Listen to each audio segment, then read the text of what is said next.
મોરબીમાં ઉમા ટાઉનશીપ પાસે શનિવારે બેફામ કાર ચાલકે 3 લારી અને 2 બાઇકને અડફેટે લેવાનો મામલો છે સામે આવ્યો। સિટી બી ડિવિઝન પોલીસ મથકમાં સ્કોર્પિયો કારના ચાલક વિરુદ્ધ ફરિયાદ પણ નોંધાઈ।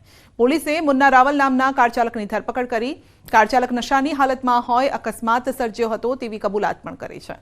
કાર ચાલક આરોપીનું પોલીસે સરઘસ કાઢ્યું હતું।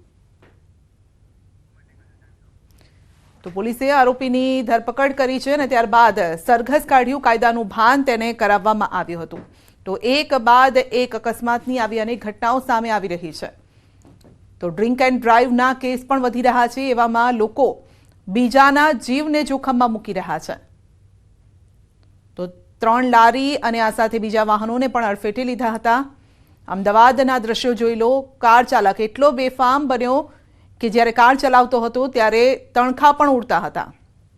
બીજી તરફ રાજકોટમાં એકનું મોત થયું છે। વડોદરામાં પણ આ પ્રકારની ઘટના સામે આવી અને મોરબીમાં પણ કાર ચાલક બેફામ બન્યો। ડ્રિંક એન્ડ ડ્રાઈવનો કેસ।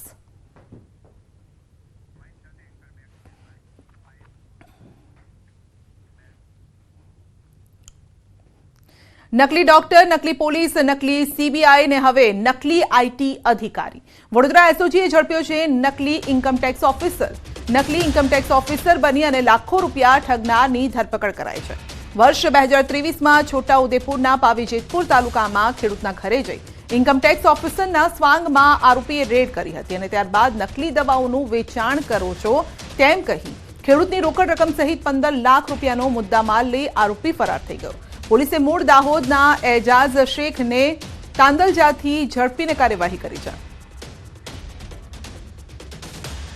સુરતના ખટોદરામાં નકલી સિમેન્ટની ગુણી ઝડપાઈ છે। જાણીતી કંપનીના કર્મી નીતિન ઠાકરેની ફરિયાદ મુજબ જણાવ્યું છે કે ઉધના મગદલ્લા સ્થિત હિન્દુસ્તાન કાર્ટિંગ નામની દુકાનમાં રાજેશ ચતુર પટેલ નામાંકિત કંપનીના નામે હલકી ગુણવત્તાની સિમેન્ટનું વેચાણ કરે છે અને તેની પાસે નામાંકિત કંપનીની ડીલરશીપ નથી।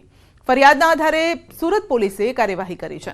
તો હિન્દુસ્તાનના કાર્ટિંગ નામની દુકાનમાં દરોડા પાડ્યા અને જ્યાંથી 410 જેટલી નામાંકિત કંપનીના નામે રહેલી સિમેન્ટ ભરેલી બેગ મળી આવીને સાથે જ વેપારી રાજેશ પટેલ પાસે ડીલરશીપના કોઈ દસ્તાવેજી પુરાવા ન મળ્યા, જેથી પોલીસે રાજેશ પટેલ અને તેને સિમેન્ટનો જથ્થો પૂરો પાડનાર લંબુ નામના આરોપી સામે ગુનો નોંધ્યો અને હાલ પોલીસે બીએનએસની વિવિધ કલમો હેઠળ ગુનો નોંધીને આરોપીની ધરપકડ કરી અને આ સાથે તપાસ હાથ ધરી છે। જગ્યા પર જઈ તમામ હકીકતની વેરીફાઈ કરી અને વેરીફાઈ કરતા ધ્યાને આવ્યું કે આ ડુપ્લિકેટ સિમેન્ટ અલ્ટ્રાટેકના નામે બજારમાં વેચાણ થઈ રહ્યું છે, જેથી રાજેશભાઈ ઠાકરેની ફરિયાદ લઈ પોલીસે ગુનો રજીસ્ટર કરી જે ભાઈ સિમેન્ટ ઉતારવા આવ્યા હતા તથા જે લંબુ નામના કોઈ માણસ પાસેથી તેમણે ખરીદેલું છે તે બંનેના નામજોગ ગુનો દાખલ કરવામાં આવેલ છે અને 1,33,000નો મુદ્દામાલ 410 બોરી કબજે કરવામાં આવી છે। રાજકોટમાં વધુ એક આગની ઘટના બની છે। સ્ટર્લિંગ હોસ્પિટલની બાજુમાં આવેલ આવાસના કમ્પાઉન્ડમાં લાગી આગ। આગ લાગવાનું કારણ અકબંધ છે। આગ લાગતા સ્થાનિકોના ટોળા એકત્રિત થયા, પાણીનો મારો ચલાવી આગ પર કાબુ મેળવવામાં આવ્યો।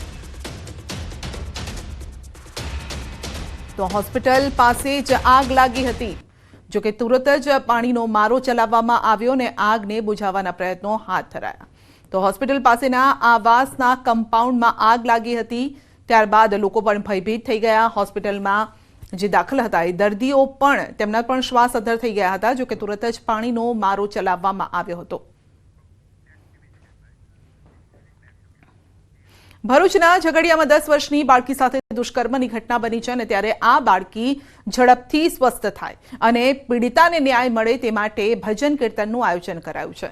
ઝઘડિયાના રાજપારડી નજીક આવેલ સુપ્રસિદ્ધ સારસા માતાજીના મંદિરે ભજન કીર્તનના કાર્યક્રમનું આયોજન કરાયું છે। મહત્વનું છે કે પીડિતાની વડોદરાની સયાજી હોસ્પિટલમાં સારવાર ચાલી રહી છે અને તે જીવન મરણ વચ્ચે ઝોલા ખાઈ રહી છે।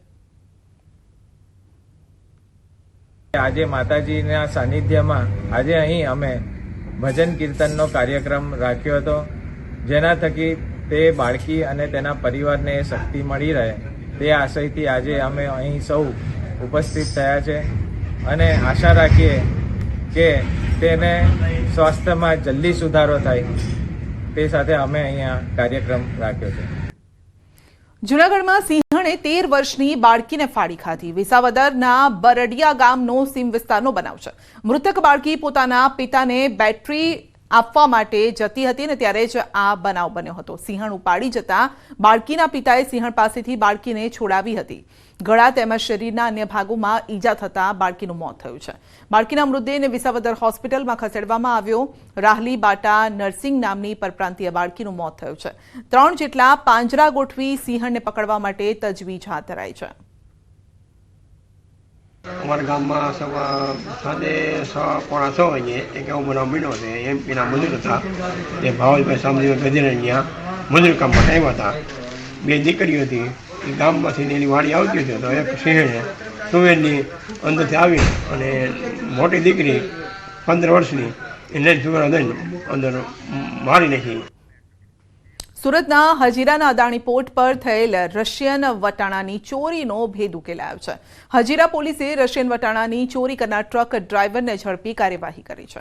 મહત્વનું છે કે થોડા દિવસ અગાઉ ટ્રાન્સપોર્ટરને છેતરી ટ્રક ડ્રાઈવર ₹8,43,000 અને ₹530 25.181 ટન વટાણા લઈને ફરાર થયો। આરોપી રશિયન વટાણાની ડિલિવરી મેળવી તમામ વટાણા લઈને ટ્રક લઈને ફરાર થઈ ગયો। જોકે પોલીસે આરોપીને પકડવા હજીરાથી ભુજ સુધી 700 કિલોમીટરના 300થી વધુ સીસીટીવી ચકાસ્યા અને પોલીસે આરોપીને પકડવા ટ્રક ડ્રાઈવર જેવો વેશ પલટો ધારણ કરી ચોરી કરાયેલ તમામ મુદ્દામાલ સાથે અબ્દુલ મજીદ ઇબ્રાહીમ સુમરાનીની ધરપકડ કરી છે। ગત તારીખ 7/12/2024ના રોજ હજીરા પોસ્ટેમાં BNS 316-361-2 હેઠળ ચોરીનો ગુનો દાખલ કરવામાં આવેલ હતો।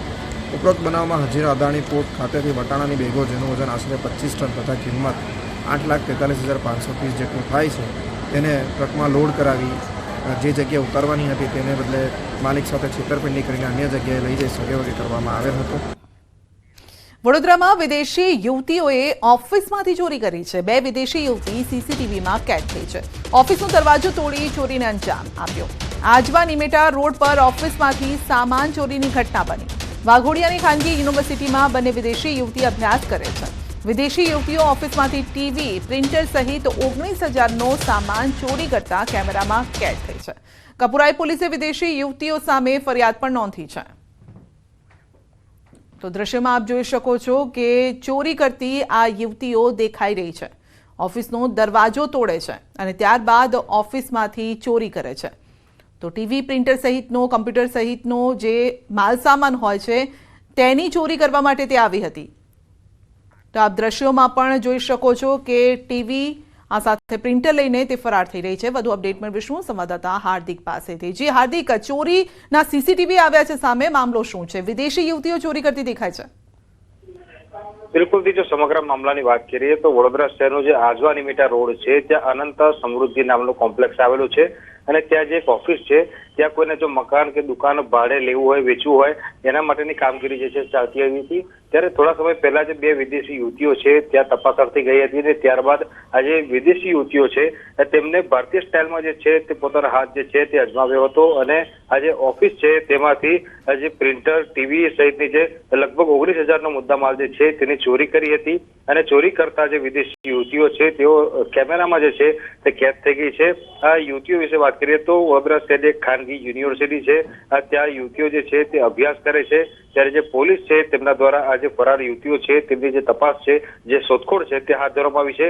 પ્રાથમિક વિગતો સીસીટીવી ફૂટેજ જોયા બાદ પોલીસને મળી છે કે કરીમ તથા ચારબાને ડા ફાતિમા કરીને જે છોકરીઓ છે તેમના દ્વારા જે ચોરી જે છે તે કરવામાં આવી છે। જી હાર્દિક, આપનો આભાર। 30 વર્ષ પહેલા બુટલેગરો બેફામ બન્યા છે। દારૂની હેરાફેરી પર પોલીસની ચાંપતી નજર છે। સુરેન્દ્રનગરના ચોટીલાના નવા ગામની સીમમાં ખેતરમાંથી ઇંગ્લિશ દારૂ સહિતના મુદ્દામાલ સાથે એક શખ્સ ઝડપાયો છે। ગાંધીનગર સ્ટેટ મોનિટરિંગ સેલે દારૂના કટિંગ સાથે રેડ કરી 31.2 લાખની કિંમતનો 5,433 બોટલ દારૂનો જથ્થો પકડ્યો અને સાથે જ ટેન્કર, ટ્રક, પિકઅપ વાન પણ જપ્ત કરી છે। રેડ સમયે દારૂનો જથ્થો મંગાવનાર, કટિંગ કરનાર, ટ્રક ચાલક, પિકઅપ ચાલક, ટેન્કર ચાલક સહિત સામે ગુનો નોંધાયો છે। તો કેસમાં અન્ય 7 શખ્સો નાસી છૂટવામાં સફળ થયા છે અને સ્થાનિક પોલીસને અંધારામાં રાખી SMC ટીમે રેડ કરતા સ્થાનિક પોલીસની કામગીરી સામે સવાલ ઉભા થયા છે।